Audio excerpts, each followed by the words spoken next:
le constitutionnalisme moderne date bien entendu du XVIIIe siècle, et les deux grands projets, celui de la France et des États-Unis, ont donné une nouvelle forme de gouvernement, de droits fondamentaux, etc. Alors, ça ne s'est jamais passé de façon sans histoire, tout à fait au contraire, il y a eu des crises dès le début. En France, très peu après les premiers efforts de constitution, vous avez eu un empire, le retour de la monarchie et plusieurs fois des gouvernements non démocratiques. Donc il y a eu des crises l'une après l'autre. Aux États-Unis, il y a une crise dès le début, puisque la Constitution américaine, malgré ses déclarations magnifiques, est une constitution qui a toléré l'esclavage.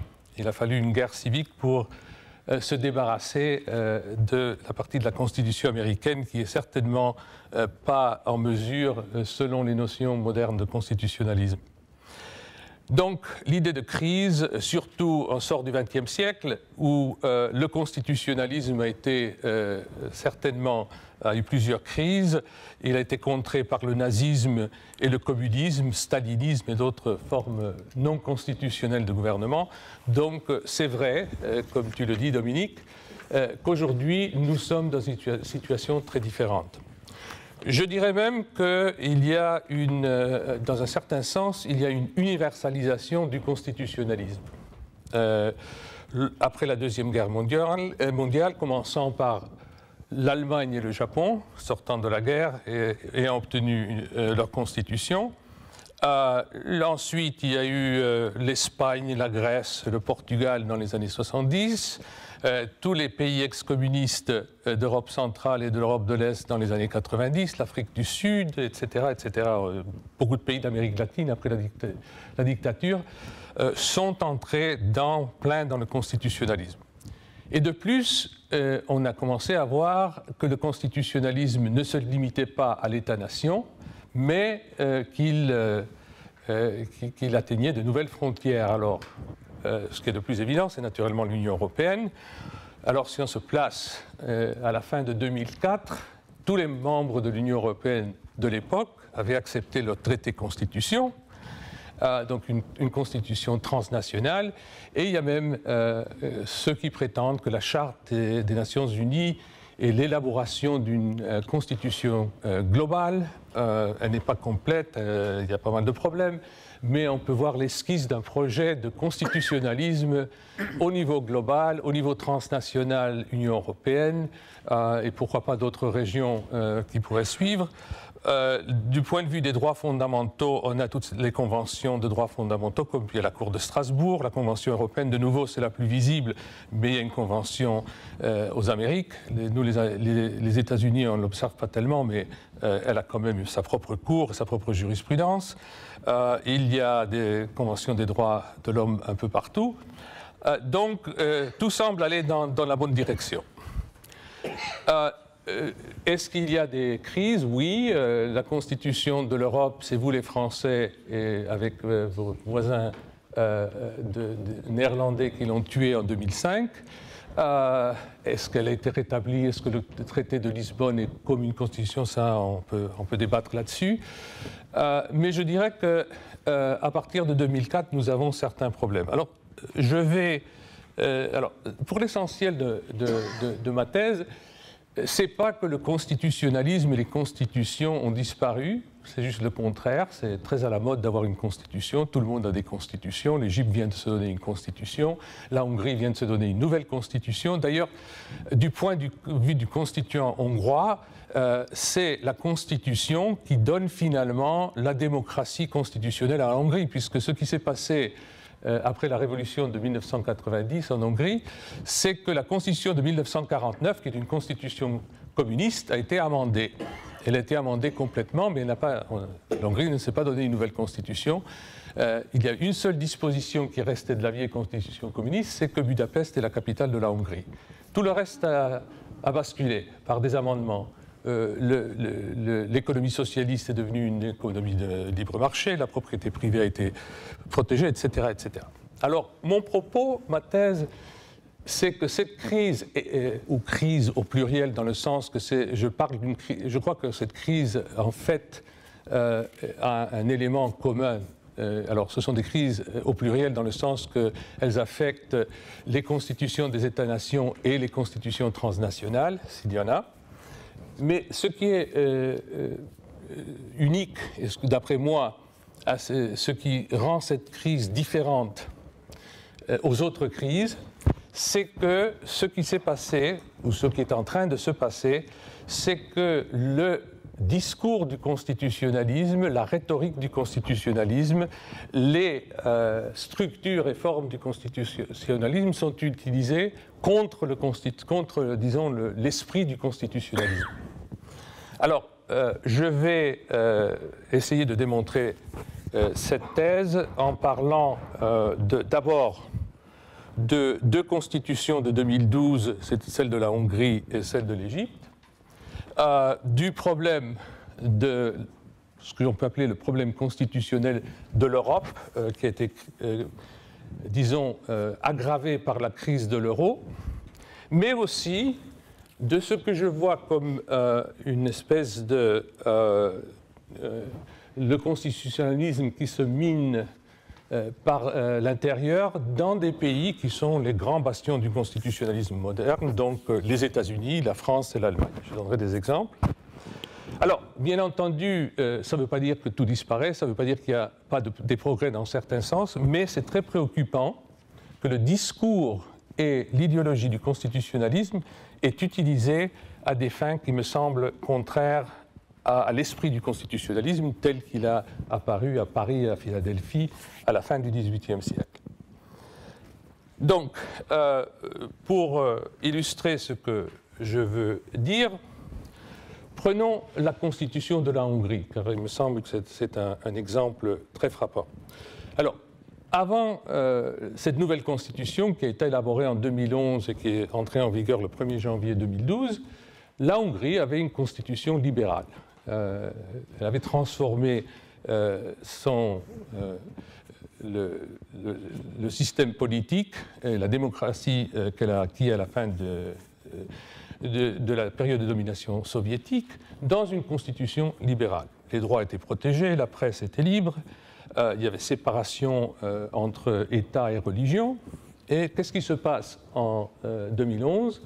C'est que le parti en pouvoir, Fidesz, d'ailleurs il y a un aspect très ironique, Viktor Orban, qui est le Premier ministre de la Hongrie, que d'ailleurs j'ai connu lorsqu'il était un étudiant, quand j'ai enseigné pour la première fois à Budapest en 1993, j'ai eu un café avec lui, qui était tout à fait libéral, les droits fondamentaux, le marché libre, enfin c'était tout à fait un exemple presque américain de constitutionnalisme à l'américaine, a décidé, alors qu'il a une très grande majorité dans le Parlement, d'adopter une constitution nationaliste. Alors, il y a non seulement, parce que c'est un aspect à discuter, puisque en fait les constitutions libérales, dans quelle mesure il y a un rapport entre l'Église et l'État, ça c'est assez variable. La France étant un exemple d'un extrême, mais par exemple en Grèce, ou même en Grande-Bretagne, il y a une Église officielle. Donc le fait qu'il rattache, la nouvelle constitution se rattache au christianisme, si on voit ça d'un point de vue culturel, c'est peut-être pas ce qui est tellement dérangeant, mais ce qui est dérangeant, c'est le fait que c'est une constitution où l'aspect ethnique du pays remplace la constitution d'un peuple. Alors c'est intéressant que la nouvelle constitution hongroise n'est pas une constitution au nom du peuple de Hongrie, mais de la nation hongroise. Encore plus dérangeant pour ceux d'entre nous qui avons ces vieilles tendances, c'est que dès le début, la Constitution déclare qu'elle va protéger la nation hongroise, les Hongrois, en Hongrie et en dehors de la Hongrie. Ce qui a tout de suite été très mal pris par le Premier ministre de Slovaquie, puisqu'il y a des gens d'origine ethnique hongroise qui parlent le hongrois en Slovaquie, en Serbie, en Roumanie, etc. etc.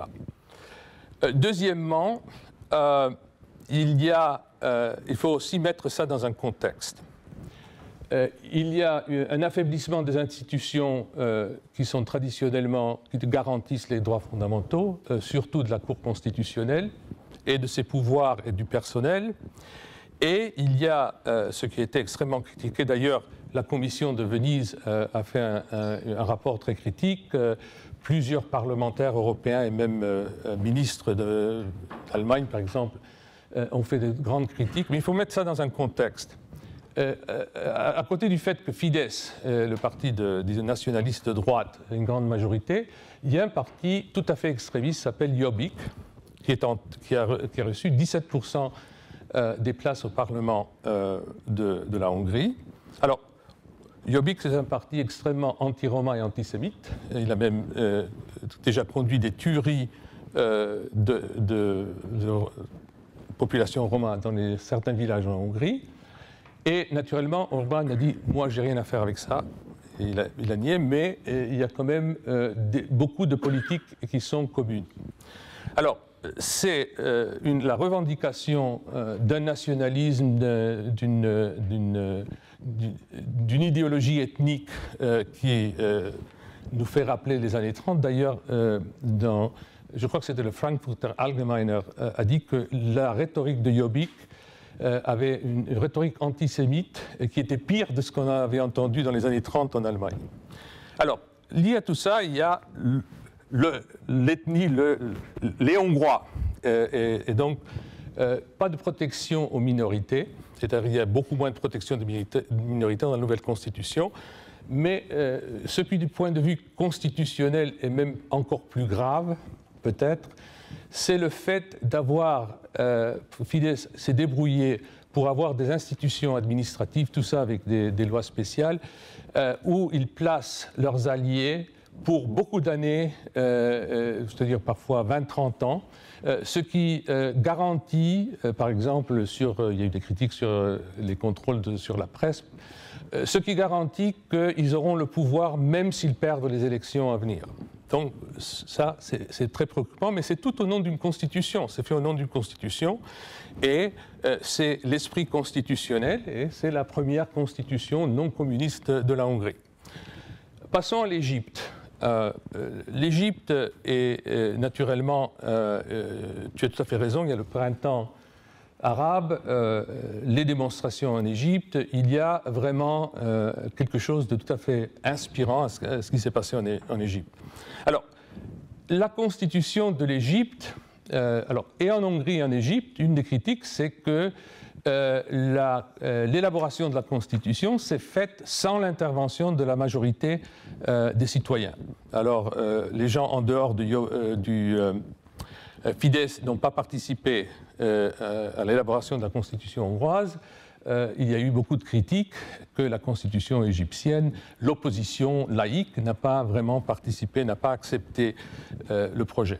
Alors, la Constitution d'Égypte n'est pas comme la Constitution hongroise dans le sens suivant. La Hongrie, d'après moi, a fait une rétrogression importante avec sa nouvelle constitution, car elle avait une constitution qui fonctionnait, des institutions qui fonctionnaient, une cour constitutionnelle très hardie, peut-être comparable seulement à la cour allemande, alors qu'en Égypte, il y a dans la nouvelle constitution des éléments qui sont très bienvenus. Par exemple, après une présidence autoritaire de 30 ans de Moubarak, la nouvelle constitution égyptienne dit le président aura un mandat de 4 ans qui peut être renouvelable une seule fois, donc pas de président pour plus de 8 ans.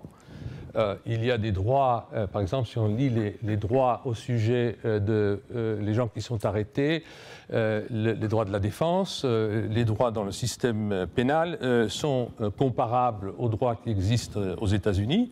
Donc, de ce point de vue-là, la nouvelle constitution égyptienne démontre qu'il y a pas mal de progrès. Mais par contre, il y a aussi, et c'est pour ça, c'est dans ce sens-là que je trouve cela particulièrement préoccupant, c'est l'idée des libertés constitutionnelles qui sont acceptées dans tous les pays qui existent dans la Constitution européenne, comme par exemple la liberté d'expression. Il y a la liberté d'expression, mais l'article 44 dit mais il est interdit d'insulter les prophètes. Alors, que veut dire la liberté d'expression si on ne peut pas insulter les prophètes? dans le contexte d'une présidence qui vient d'un parti islamiste où l'imposition de la religion semble faire partie du projet. Donc, il y a aussi une disposition qui dit qu'il y a l'égalité entre les hommes et la femme, sujet à la charia. Or, peut-être c'est un préjugé occidental, la charia, d'après ce que je ne connais pas beaucoup, mais d'après ce que j'ai entendu au sujet des femmes, n'est pas acceptable du point de vue de toute notion d'égalité entre les hommes et les femmes, du moins de toute notion occidentale. Il y a ensuite, dans l'article 219, que la charia qui est inclue dans la Constitution. Alors, c'est intéressant parce que l'article 2 de la Constitution égyptienne est le même que l'article 2 de l'ancienne Constitution égyptienne qui intègre la charia dans la loi nationale. Or, ce qui s'est passé avant, c'est que les juges de la Cour suprême d'Égypte interprétaient la charia de façon très libérale. Il y a plusieurs arrêts de la Cour où quelqu'un venait et disait « la charia me fait faire X, Y, Z » et la Cour disait « nous interprétons la charia de cette façon-là », en fait, c'est pour limiter l'effet de la charia. Alors maintenant, c'est exactement le contraire. Et l'article 219 de la nouvelle Constitution dit que la charia islamique sera interprétée selon les doctrines sunnites. Ce qui veut dire que, alors, il y a un renversement.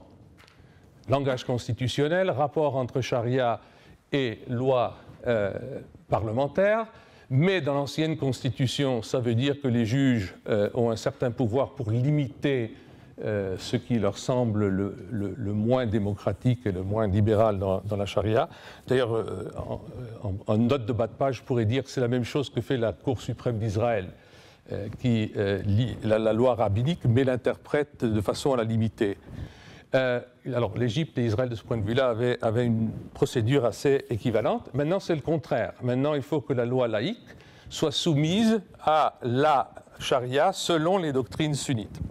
Donc, c'est justement l'utilisation d'une présentation, d'une rhétorique, d'une architecture constitutionnelle pour, d'après nos notions du moins anciennes venant du XVIIIe siècle, pour faire une subversion de la Constitution. Passons à l'Europe. Alors, il y a un grand débat, bien entendu, en Europe, et il y a ceux qui prétendent que la Constitution, le traité constitutionnel de 2004 n'a pas réussi, mais qu'en fait le traité de Lisbonne, c'est la même chose sans le mot Constitution. D'ailleurs, je crois que Giscard d'Estaing avait dit en 2005-2006, lorsque le texte du traité de Lisbonne avait été élaboré, en fait c'est la Constitution, mais il faut faire très attention, les gens ont peur du mot Constitution, donc ça devient un traité tout court, mais c'est la même chose. Que ce le soit ou non, il y a une vraie crise, la crise de l'euro. On l'a vu, du moins vu des États-Unis, un pays se monter contre l'autre. Et il y a aussi il y avait ce qu'on peut dire un déficit constitutionnel pour s'adresser à la crise qui, depuis, est en voie de solution, du moins au niveau formel. Et c'est que la Banque centrale européenne n'avait que des pouvoirs sur la monnaie, sans avoir des pouvoirs sur la politique fiscale ou sur la politique économique. Alors qu'aux États-Unis, le Federal Reserve, qui est l'équivalent, qui ne vient pas de la Constitution mais d'une loi du Congrès, permet de coordonner la politique monétaire, fiscale et économique. Et par exemple, l'une des choses que le Federal Reserve qui est dans les pouvoirs du Federal Reserve, c'est d'essayer d'améliorer l'emploi, les taux d'emploi. Alors, il y a eu, bien entendu, des traités, surtout le traité sur la stabilisation, sur la stabilité, le mécanisme de stabilité européen, mais le problème est le suivant, et c'est un problème qui se pose au constitutionnalisme dans le sens qu'on a vu une grande tension entre les pays. Il y a de vrais discours où le nationalisme, du moins le nationalisme économique, a été réaffirmé. On a entendu par exemple beaucoup en Allemagne pourquoi sauver la Grèce.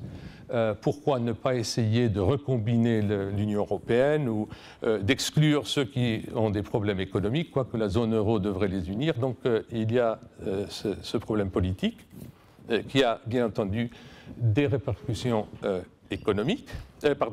constitutionnelles, mais aussi il y a, et là les États-Unis et l'Europe se rejoignent, il y a le problème de la politique au sujet de l'argent, c'est-à-dire une politique qui demande l'austérité, qui demande de réduire la dette et qui, d'après moi, menace l'un des grands piliers du constitutionnalisme. Alors, le constitutionnalisme a deux piliers essentiels.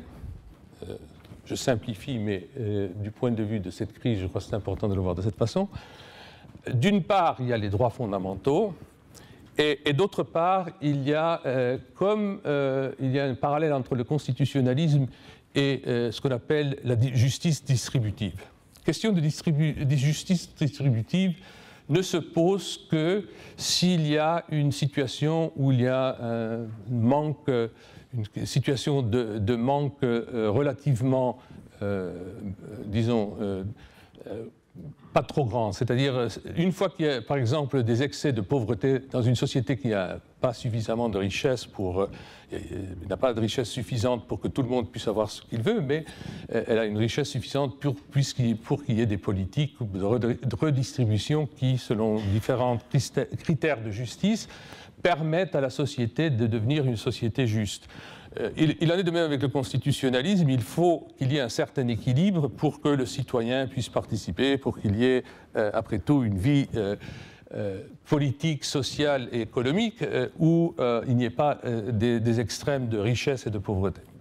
Or, ce qui est en train de se passer aux États-Unis, en Europe, et ça c'est une fonction, je crois, directe de la mondialisation de l'économie, c'est qu'il y a de plus en plus d'écarts de richesse et il y a de plus en plus des politiques qui en fait, ne favorisent pas l'emploi, ne favorisent pas la réduction de différences de richesse, etc., qui ont des conséquences constitutionnelles importantes. Alors, je donnerai un exemple aux États-Unis. Donc, argent et constitution sont liés dans ce sens-là. Alors, est-ce que l'Europe va s'en sortir? Est-ce que les États-Unis vont s'en sortir? Est-ce que la mondialisation va les pousser à plus d'inégalités, puisqu'il n'y a pas, justement, malgré ceux qui disent que la Charte des Nations Unies sont un début de constitution au niveau global, il n'y a pas vraiment de contrôle constitutionnel au niveau de la mondialisation de l'économie. Ce sont bien entendu des questions auxquelles on ne peut pas encore répondre, mais certainement ceci accentue la crise. Alors, il y a d'autres aspects de la crise constitutionnelle européenne.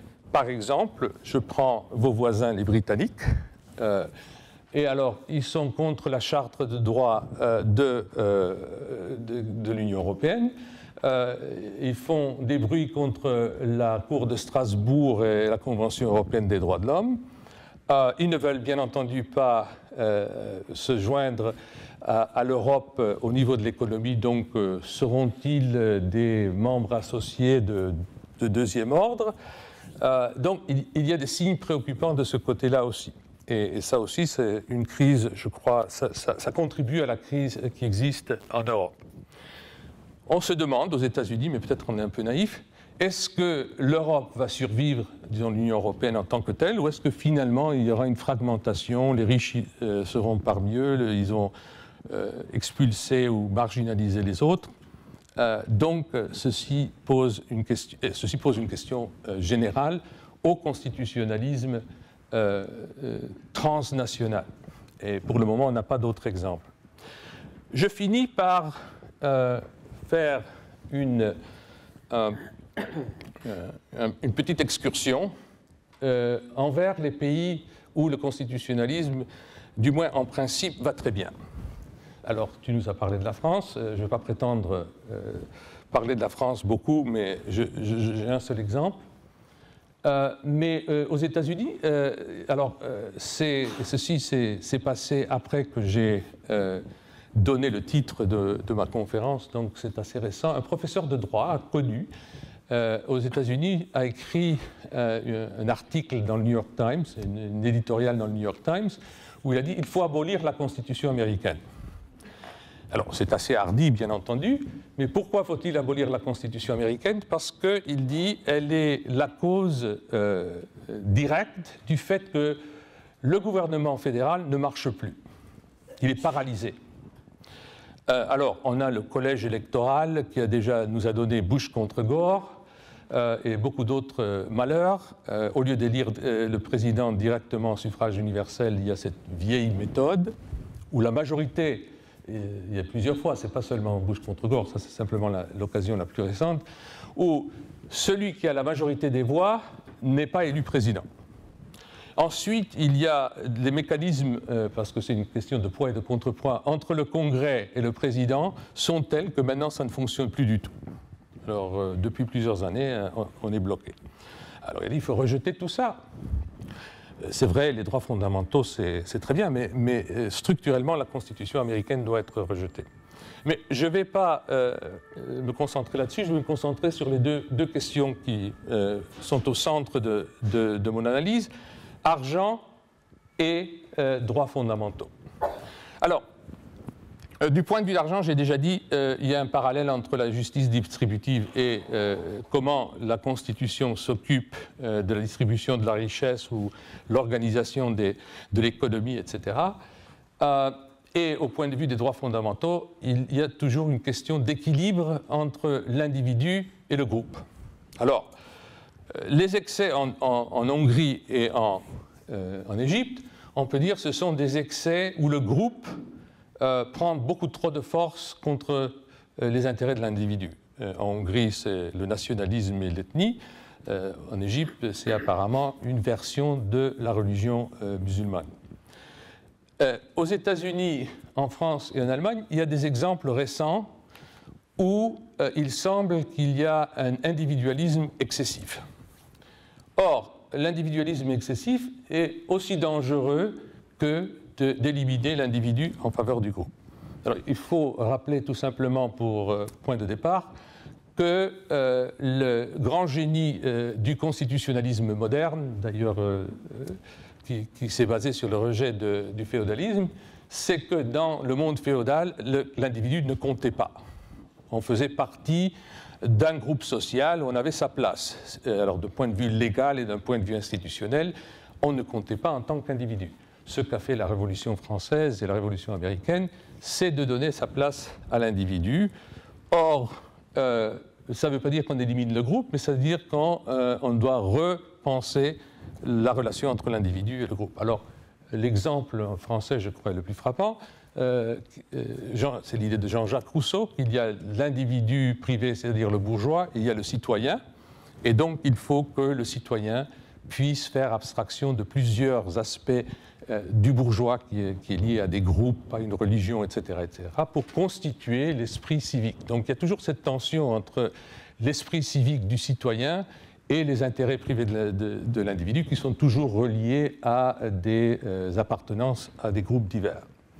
Bon, alors l'excès d'individualisme, je donne 3 exemples. L'exemple américain, parce que ce sont des excès très différents. On verra que les excès sont très différents. Alors, l'excès américain, c'est le point de vue individuiste américain, ça retourne presque au monde de Hobbes, où tous sont contre tous. Alors, l'individu américain, c'est l'individu qui découvre l'esprit de l'Ouest et qui est très indépendant et qui ne dépend de personne, mais il se sent menacé. Il est menacé de tous les côtés. Alors, c'est très intéressant que le premier acte terroriste après la fin du communisme aux États-Unis, ce n'était pas fait par Al-Qaïda, mais c'était fait par un Américain de souche, du centre, Midwest, etc., qui s'appelait Timothy McVeigh, et qui a tué des enfants, des femmes et des hommes un peu partout dans un immeuble fédéral dans la ville de Oklahoma, plein centre des États-Unis. Sa théorie était que le gouvernement fédéral des États-Unis, c'était comme le gouvernement communiste de l'Union soviétique, et donc l'individu ne peut pas être subordonné à cette espèce d'horreur d'État fédéral. Et donc il y a un aspect de ça que l'individu américain est menacé de tous les côtés. Comment est-ce que ceci... Alors, il y a une culture de violence, il y a, et ça étonne beaucoup les Européens, mais il y a la découverte du deuxième amendement. Le deuxième amendement qui dit en fait que les milices ne peuvent pas être dépourvues de leurs armes, et qui dans le contexte historique voulait dire que les États fédérés qui sont passés d'une confédération à une fédération voulaient garder certains pouvoirs pour que l'État fédéral ne les exploite pas trop, a été interprété dans une affaire, l'affaire Heller d'il y a quelques années, par le juge Scalia de dire non, c'est un droit individuel. Chaque individu a un droit de porter des armes. Et il a déclaré une loi de la ville de Washington inconstitutionnelle. Alors la ville de Washington interdisait les pistolets parce qu'il y a beaucoup trop de meurtres dans cette ville et on ne pouvait pas avoir un pistolet chez soi. Il a dit non, non, c'est inconstitutionnel. Alors maintenant les extrémistes demandent que tout genre d'armes, des armes automatiques où on peut tirer 50 ou 60 balles à la fois, soient protégées. Et donc, on a eu une série de tueries. Maintenant, je ne veux pas dire que les individus qui ont fait la tuerie sont peut-être des gens qui ont des problèmes mentaux, c'est-à-dire... Mais symboliquement, qu'est-ce que ça veut dire? Ça veut dire que la société américaine a une notion de l'individualisme où l'individualisme est menacé et où la violence devient un droit. Alors, il y a eu la tuerie dans un cinéma au Colorado, d'ailleurs, c'était un universitaire, a tué 12 et blessé 58. Et c'était alors qu'on montrait un film très violent dont une partie de l'histoire était d'avoir une bombe atomique lancée dans une ville. Enfin, donc c'était la violence dans la violence, alors il a tué. Et bien entendu, les lobbies des armes à feu ont dit il ne faut pas limiter les armes à feu, alors il avait des mitraillettes automatiques, etc., etc. Mais tout le monde aurait dû être armé. C'est-à-dire pour mieux se défendre, il faut armer tout le monde. En fait, les experts de police ont dit que si les gens avaient été armés, ils auraient commencé à tirer dans le noir et avec de la fumée, etc. Ça aurait été un massacre beaucoup pire. Deuxième exemple, quelqu'un qui avait des tendances néo-nazies, qui avait été dans l'armée américaine, est allé tuer des gens dans un temple sikh. Alors là aussi, la menace de l'extérieur, les non-blancs, les non-protestants, etc. Alors ça démontre qu'on ne veut pas les étrangers parmi nous. On est contre le pluralisme. Il y a eu ensuite cette tuerie d'enfants qui semble encore plus absurde il y a quelques mois. Mais, donc on peut dire qu'il y a un excès d'individualisme. Alors ceci est, bien entendu, c'est peut-être des fous, mais cette atmosphère est renforcée par des décisions de la Cour suprême, notamment sur les armes à feu dont j'ai déjà parlé, mais aussi sur leur discours de haine. Aux États-Unis, le discours de haine est protégé constitutionnellement, alors qu'en Europe, l'incitation à la haine raciale, religieuse ou ethnique est interdite et n'est pas constitutionnellement protégée. Aux États-Unis, c'est protégé. La seule chose qui est interdite, c'est l'incitation à la violence. On ne peut pas dire « allez tuer tous les X », mais on peut dire il faut jeter les X de la société, ils sont intolérables, il ne faut pas, etc., etc. Bon. Excès à la française. Alors là, je suis sur un territoire très, très dangereux, mais je vais prendre un seul exemple, parce que, alors que l'individualisme américain, c'est l'individu menacé qui ne veut aucune contrainte, l'individualisme français, c'est l'individualisme de Rousseau. Donc, la demande de républicanisme, abstraction... ça me rappelle l'exemple de Clermont-Tonnerre pendant la Révolution française. La France est le premier pays qui a donné de droits de citoyen aux Juifs, mais il a dit en tant que nation, les Juifs n'ont aucun droit, en tant qu'individu, tous les droits du citoyen. C'est-à-dire, il faut oublier qu'on est Juif ou être Juif à la maison, mais en tant que citoyen, on n'est pas différent des autres citoyens. Donc, il y a un besoin d'abstraction.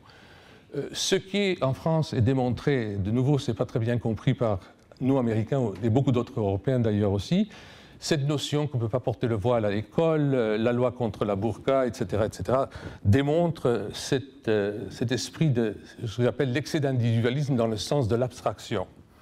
Or, vous avez eu cet incident, Mohamed Merah, qui est un incident, de nouveau, c'est peut-être un fou, etc., je ne parle pas de l'individu, mais du symbolisme d'un élément comme ça. Alors, c'est intéressant, d'abord, il s'est déclaré être quelqu'un qui agit tout seul, qui n'avait aucun lien, alors qu'en fait, il a été entraîné en Afghanistan par la Al-Qaïda et d'autres. Deuxièmement, il a tué des musulmans dans l'armée française parce qu'il a considéré que c'était des traîtres. Et finalement, il est allé dans une école juive à Toulouse où il a tué des enfants et un rabbin. Alors, ce qui est très intéressant dans tout cela, c'est la réaction. Alors, je lis les journaux juste après. peur d'islamophobie en France, parce qu'on va identifier ça avec l'islam. Deuxièmement, alors la communauté juive de Toulouse et la communauté juive nationale avait d'abord eu la sympathie de tout le monde et la solidarité de tout le monde, mais ensuite ils ont commencé à craindre que ça va mener à l'antisémitisme, parce que ça va montrer que du moins ces juifs religieux à Toulouse sont différents, ils ne sont pas comme les autres Français. Or, ce qui est ironique dans tout cela, c'est que justement les musulmans et les juifs devraient se mettre ensemble politiquement pour essayer de s'attaquer à cette abstraction. C'est-à-dire, on peut avoir une démocratie, on peut avoir une citoyenneté saine sans aller aux extrêmes, du moins de l'extérieur, de ce que j'appelle les extrémismes de l'individualisme républicain à la française. Finalement, je finis par là, l'Allemagne. Alors, le cas pour l'Allemagne, c'est très important, c'est central pour le constitutionnalisme allemand, c'est la notion du droit de dignité. Ça se comprend, et la Cour allemande a été, très souvent la Cour constitutionnelle allemande a été très éloquente dans sa défense de la dignité. Or, nous avons eu une Cour régionale de Cologne il n'y a pas très longtemps qui a interdit la circoncision. Il s'agissait de la circoncision d'un musulman de 4 ans, mais peu importe, la communauté juive, les juifs le font après 8 jours, s'est opposée violemment à cela. Alors, ce qui est intéressant là aussi, c'est un excès d'individualisme. Parce que l'individualisme allemand qui se relie à cette notion de dignité, finalement, est un préjugé culturel. Alors, d'abord, sur la question de la circoncision, c'est assez intéressant. C'est une question en partie médicale. Par exemple, l'association des pédiatres américains, il y a quelques mois, a déclaré que les avantages sont plus importants que les désavantages, quoique ça c'est un sujet à débat. Mais personne n'interférerait en Allemagne, dans aucun pays européen que je sache, ou occidental, si par exemple un parent allait chez un médecin et demandait est-ce qu'il faut que les amygdales de mes enfants soient, qu'il y ait une opération pour qu'on enlève les amygdales. Alors si les docteurs ne sont pas d'accord, c'est aux parents de décider quoi faire. Sur la circoncision, du moins pour cette cour allemande, ce n'est pas la même chose d'abord. Mais il y a aussi un aspect religieux. Et c'est justement la question de l'équilibre entre l'individu et le groupe. Alors, ces religions qui sont millénaires, etc., vivent dans leur communauté de cette façon-là. Il n'y a pas d'évidence qu'on ne peut pas être bon citoyen ou qu'on ne peut pas avoir une vie normale si on appartient à cette communauté, on a ce bonheur ou malheur, ça dépend du point de vue. En tout cas, voilà notre excès de l'individualisme. Finalement, une note sur l'argent aux États-Unis, et ça se relie au problème des écarts de richesse, c'est la décision en 2010 dans une affaire qui s'appelle Citizens United, où la Cour suprême a déclaré, au point de vue des contributions au sujet des élections, que l'argent équivalent à la liberté d'expression. Donc, si un multimilliardaire veut mettre tout son argent derrière un candidat ou derrière une cause, on ne peut pas le limiter. Donc le discours politique est une distorsion complète. D'ailleurs, ça s'est vu dans l'élection de 2012, où un seul monsieur, qui avait des milliards de dollars à donner des centaines de millions, a soutenu la candidature de Newt Gingrich, qui autrement n'aurait pas pu, qui a poursuivi ça pendant 2 ou 3 mois, qui n'aurait pas pu le faire. Et enfin, les effets, on n'a pas encore tiré des conclusions, puisque l'élection est assez récente présidentielle, mais c'est, d'après la plupart des gens, pernicieux. Mais cette équation entre argent et liberté d'expression est une autre manifestation où il y a un déséquilibre au sujet du traitement de l'argent. Alors, ces exemples-là, tous les exemples que je donnais, je crois, menacent le bon fonctionnement du constitutionnalisme à l'ancienne venant des souches du XVIIIe siècle, tout en, à chaque coup, nous présentant la problématique, la résolution des problèmes, les nouvelles tendances comme étant simplement un développement, simplement à l'intérieur de la vision constitutionnelle et de la mise en place et du fonctionnement du constitutionnalisme. Donc, la menace vient de l'intérieur. Merci beaucoup.